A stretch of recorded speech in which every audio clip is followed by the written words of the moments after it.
Dumas silent zone વિસ્તારમાં 2500 કરોડના જમીન કૌભાંડનો ચોંકાવનારો કિસ્સો પ્રકાશમાં આવ્યો છે। મૂળ ફરિયાદી મીડિયા સમક્ષ સામે આવ્યો હતો। ફરિયાદી દ્વારા આ સમગ્ર મામલે મુખ્યમંત્રી કાર્યાલય સુધી ફરિયાદ કરવામાં આવી છે। સાયલેન્ટ ઝોનની 2500 કરોડોની જમીન કૌભાંડ મામલે મૂળ ફરિયાદી મીડિયા સમક્ષ સામે આવ્યો છે। સુરતમાં કોઈએ ફરિયાદીનું સાંભળ્યું નહીં એટલે ગાંધીનગરમાં જવું પડ્યું હતું। સુરતમાં ઇકો સેલમાં કરાયેલી ફરિયાદ થોડા જ સમયમાં દફતરે કરી દેવાઈ હતી।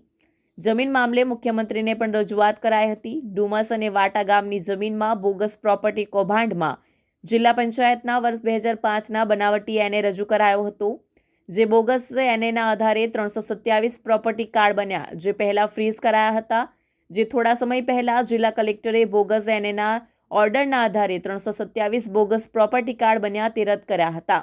જે બાદ જમીનની મૂળ સ્થિતિ લાવી દેવામાં આવી હતી, છતાં બોગસ એનેનો ઓર્ડર ક્યાંથી આવ્યો અને કોણે રજૂ કર્યો તે તપાસનો વિષય બન્યો છે। વર્ષ 2019 પ્રોપર્ટી કાર્ડ બનાવવાની રાજ્ય સરકારની ઝુંબેશ દરમિયાન 327 બોગસ પ્રોપર્ટી કાર્ડ બનાવી દેવાયા હતા। પ્રોપર્ટી કાર્ડ ખોટી રીતે બન્યા હોવાની ફરિયાદ સિટી સર્વે સુપ્રિન્ટેન્ડન્ટ 1ના અધિકારીએ લેખિતમાં કરી હતી। બિનખેતીના હુકમ હોવાનું કોમ્પ્યુટર ડેટામાં દર્શાવ્યું હતું। જિલ્લા પંચાયત પાસે અભિપ્રાય માંગતા એવો કોઈ હુકમ ન થયો હોવાનું બહાર આવ્યું હતું।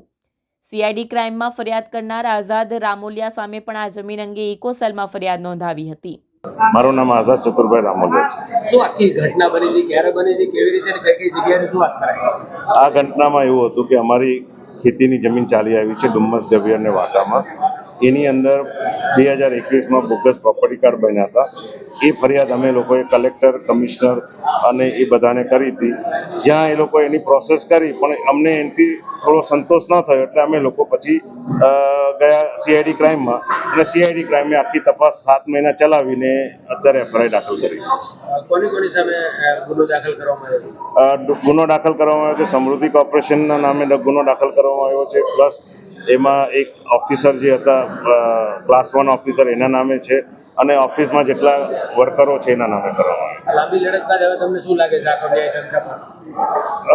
અમને લાગે છે કે ન્યાય મળશે, કેમ કે તંત્ર છે એ હવે જાગૃત થઈ ગયું છે, એને બધી ખબર પડી ગઈ છે કે ખરેખર શું થયું છે, અને એ બધી પોતાની સીઆઈડી ક્રાઇમ બધી ઇન્ફોર્મેશન ભેગી કરી રહ્યા છે।